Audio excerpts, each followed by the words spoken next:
Hello viewers, আসসালামু আলাইকুম। 2023 সালের ফেসবুক মেসেঞ্জারের 5টি আপডেট ফিচার্স এসেছে, যেটা আমি আপনাদের সাথে এখন শেয়ার করতে চলেছি। সাথে থাকবে একটি বোনাস টিপস। হতে পারে অলরেডি আপনি অনেক টিপস জেনে গেছেন, বাট অনেক কিছু নাও জানতে পারেন। আশা করি এখান থেকে নতুন কোনো ফিচার্স আপনি দেখতে পাবেন। চলুন কথা না বাড়িয়ে দেখে আসি 5টা features very quickly. Let's start. আমাদের প্রথম টিপসটি হবে রেস্ট্রিক্টেড। এই রেস্ট্রিক্টে আমরা আসলে কেন করব? অনেক অ্যাকাউন্ট আছে যেখান থেকে আমাদেরকে অনর্গল মেসেজ করে, জ্বালাতন করে, এবং যতক্ষণ পর্যন্ত আমরা মেসেজের রিপ্লাই না দেবো অতক্ষণ পর্যন্ত তারা কিন্তু মেসেজ করতেই থাকে। তো একটা পর্যায়ে গিয়ে আমরা আসলে বিরক্ত হই যে এই পার্সনটা কেন এত মেসেজ করতেছে, বাট আমি চাচ্ছি না পার্সনটাকে ব্লক করতে বা আনফ্রেন্ড করতে। তো আমি এমন কিছু করব, সে মেসেজ করবে, আমি সিন করতে পারবো, কিন্তু সে বুঝতে পারবে না যে আমি জিনিসটা সিন করেছি। সো এটাই হলো রেস্ট্রিকশনের কাজ। সো এটা আমরা কিভাবে করব? জাস্ট এই আইডির উপরে আমরা একটু চেপে ধরবো, ধরার পরে নিচের দিকে আমরা দেখতে পাচ্ছি রেস্ট্রিক্ট, এখানে আমরা ক্লিক করব। করার পরে টাইমলাইন থেকে বা মেসেঞ্জার এখান থেকে কিন্তু সেটা চলে যাবে, এবং আমরা সেটাকে আনরেস্ট্রিক্টেড কিভাবে করব? আমরা এখানে বাটনে ক্লিক করব। করার পরে আমরা এখান থেকে সেটিংয়ে চলে যাব।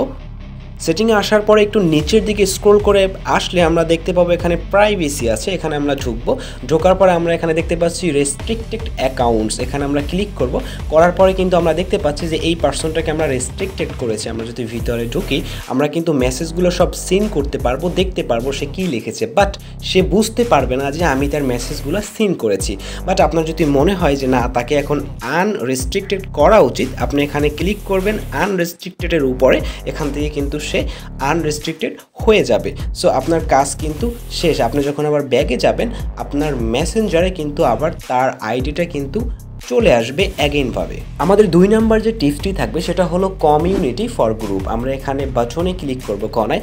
করার পর আমরা এখানে একটা দেখতে পাচ্ছি কমিউনিটি। এখানে আমাদের যতগুলো গ্রুপে আমরা অ্যাড হয়েছি কোনো না কোনোভাবে, সব গ্রুপগুলো কিন্তু এখানে আছে। আগে আমরা ফেসবুকে অ্যাকাউন্টে গিয়ে কিন্তু ওই গ্রুপে কিন্তু আমরা অ্যাড হতাম বা দেখতে পারতাম, মেসেজ করতাম, সব কিছু ওখানে গিয়ে করতাম, বাট এটা অলরেডি মেসেঞ্জারে কিন্তু অ্যাড করে দিয়েছে কমিউনিটিস এর নামে।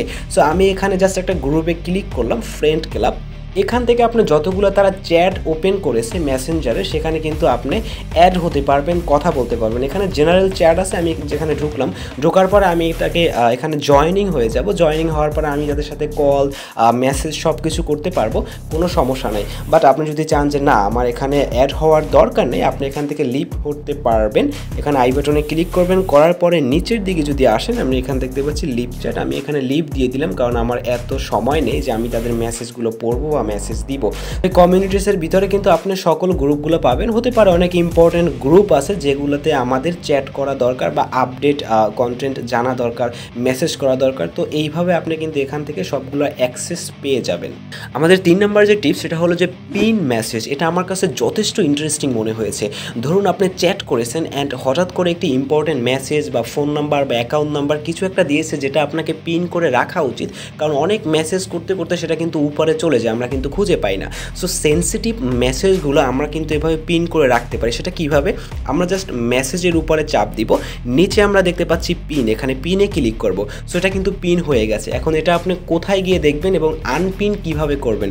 এখান থেকে আপনি আই বাটনে ক্লিক করবেন। করার পরে আপনি একটু স্ক্রল করে নিচের দিকে আসবেন, আসার পরে দেখতে পাবেন ভিউ পিন্ড মেসেজ, এখানে আপনি ঢুকবেন। ঢোকার পরে আমরা যেটা পিন করেছিলাম সেটা কিন্তু এখানে আমরা দেখতে পেয়েছি। যতগুলো পিন করবেন সবগুলো কিন্তু এখানে সিরিয়াল অনুসারে আসবে, এবং আপনি যদি চান যে না এটা এখন আমার দরকার নেই, তখন আপনি এটার উপরে ক্লিক করবেন। করার পরে জাস্ট একটু চেপে ধরবেন। চেপে দেওয়ার পরে কিন্তু আপনি নিচের দিকে দেখতে পাবেন আনপিন। আমি এখানে আনপিন দিয়ে দিব, এটা কিন্তু আবার চলে যাবে। সো এভাবে কিন্তু আপনি ইম্পর্টেন্ট সেন্সিটিভ মেসেজগুলো আপনি কিন্তু পিন করে রাখতে পারেন। 4 নম্বরের টিপসটি হলো অ্যাক্টিভ স্ট্যাটাস আইকন। এটা কি? এখানে আমরা যাদের অনলাইনে দেখতে পাচ্ছি তাদের নিচে কিন্তু একটা আইকন আছে, ইয়েলো বা সবুজ যেটাই বলেন না কেন আপনি, এই আইকনটা কিন্তু আমরা চাইলে চেঞ্জ করতে পারবো। আইকনের কালারটা সেটা আমরা কিভাবে চেঞ্জ করব? আমরা এখানে 3 বাটনে ক্লিক করব, এখান থেকে সেটিংয়ে চলে যাব। সেটিংয়ে চলে যাবার পর একটি ছোট্ট কাজ করতে হবে, অ্যাক্টিভ স্ট্যাটাস এখানে ক্লিক করে এটাকে আমাদের অন করে দিতে হবে। আমার অলরেডি অন আছে, এটা আমি করলাম না, আমি একটু ব্যাগে চলে আসলাম। এটা আপনারা অন করার পরে আপনি এখান থেকে চলে যাবেন অ্যাক্সেসিবিলিটিতে। আসার পরে এখানে কালার ফিল্টার আছে, এখানে আপনি ক্লিক করবেন। করার পরে আমরা কিন্তু বিভিন্ন রকম কালার দেখতে পাচ্ছি, ব্লু, ইয়েলো, রেড, গ্রিন। আমি যে কোনো একটা কালার সিলেক্ট করলাম। করার পরে আমি জাস্ট ব্যাগে যাব। ব্যাগে যাওয়ার পরে আমি যদি দেখি তাহলে কি আসে আমি একটু দেখি। দেখেন সব স্ট্যাটাস যে আইকনগুলো আছে সেগুলো কিন্তু অলরেডি কালার চেঞ্জ হয়ে গেছে, বাট অনেস্টলি আমার ডিফল্ট যে কালার সেটা আমার ভাল লাগে। সো আমি এটা চেঞ্জ করব এখন। চেঞ্জ করে আমি ডিফল্ট যে কালারটা সেটাই আমি এখানে দিয়ে রাখবো, কারণ আমার এটা ভাল লাগে না। সো আমি ডিফল্ট যেটা এটা আমি দিয়ে রাখলাম, দেন আমি ব্যাগে আসলাম। আসার পরে আমরা কিন্তু সেই ডিফল্ট আবার পেয়ে যাবো। সো আপনি এখান থেকে কালারটা চেঞ্জ করতে পারবেন, এটা আপনি শিখে রাখতে পারেন। 5 নম্বরে যেটা থাকবে সেটা হলো যে হিডেন কন্ট্যাক্ট। এটা অত্যন্ত একটা ইন্টারেস্টিং জিনিস। দেখুন এখানে যারা অ্যাক্টিভ আছে অনেককে দেখে কিন্তু আমাদের যথেষ্ট ভালো লাগে, অনেককে দেখে কিন্তু আমাদের একদমই ভালো লাগে না, আমাদের কিন্তু প্রচুর পরিমাণ অসহ্য হয়। মানে এই পার্সনগুলোকে আমরা চাই না যারা অনলাইনে থাকুক এবং আমার সামনে এখানে ভিজিবল হোক। সো সাপোজ এই পার্সনটাকে আমার ভালো লাগছে না, আমি জাস্ট এখানে ক্লিক করে চেপে ধরবো। ধরার পর এখানে হাইড কন্ট্যাক্ট, এটাকে আমি হাইড করে রাখবো। দ্যাট মিন্স এ যখন অনলাইনে থাকবে এখানে শো করবে না, এটা কিন্তু অলরেডি হাইড হয়ে গেছে। এবং এটা আমি দেখবো কিভাবে, অথবা আমি আনহাইড কিভাবে করব, তার জন্য আপনাকে 3 আইকনে ক্লিক করতে হবে। করার পরে আপনি এখান থেকে সেটিংয়ে চলে যাবেন। সেটিংয়ে আসার পরে একটু স্ক্রল করে নিচের দিকে আসার পরে আমরা দেখতে পাবো প্রাইভেসিতে ক্লিক করব। করার পরে আমরা দেখতে পাচ্ছি হিডেন কন্ট্যাক্টস, এখানে আমরা ক্লিক করব। করার পরে এই পার্সনটা কিন্তু আমরা দেখতে পাচ্ছি এখানে হাইড করা আছে। সো আমরা এখানে চাইলে আবার আনহাইড করতে পারবো যখন আমাদের মনে হবে যে না তাকে আমার আনহাইড করা উচিত। আমরা আনহাইড করে দিলাম, কারণ এর সাথে আমার কোনো শত্রুতা নেই। সো এটা আপনাদের অনেক হেল্পফুল একটি হবে। 6 নম্বরে যে বোনাস টিপসটি থাকবে সেটা অত্যন্ত ইম্পর্টেন্ট একটি, কারণ এটা রিংটোনের বিষয় নিয়ে। আমি এখানে আইকনে ক্লিক করলাম, করার পরে আমি এখান থেকে সেটিংয়ে চলে যাব। সেটিংয়ে আসার পরে একটু নিচের দিকে যদি আসি তাহলে আমরা দেখতে পাবো এখানে নোটিফিকেশন অ্যান্ড সাউন্ড, এখানে আমরা ক্লিক করব।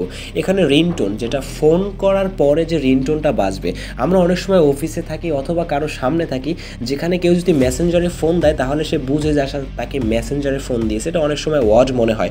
সো আপনি এখান থেকে চাইলে মেসেঞ্জারের যে মেইন যে রিংটোনটা আছে এটা চাইলে আমি এখান থেকে চেঞ্জ করে যে কোনো একটা কিন্তু আমরা রিংটোন সেট করতে পারবো। তাহলে অনেক সময় বুঝতেও পারবে না যে আসলে এটা মেসেঞ্জারে কল দিয়েছে অথবা এটা ফোনে ফোন দিয়েছে। তারপর আছে কাস্টমস নোটিফিকেশন, এখানে আপনি ক্লিক করবেন। করার পরে যে আপনার মেসেজ আসার পরে যে একটি নোটিফিকেশন আসে সেটা আপনি এখান থেকে চেঞ্জ করতে পারবেন। আমি রিংটোনে ক্লিক করলাম, এখানে আমার ডিফল্ট যেটা এটা রাখা আছে, আপনি এখানে চাইলে যে কোনো কিন্তু সাউন্ড আপনি ইউজ করতে পারেন। So thank you so much.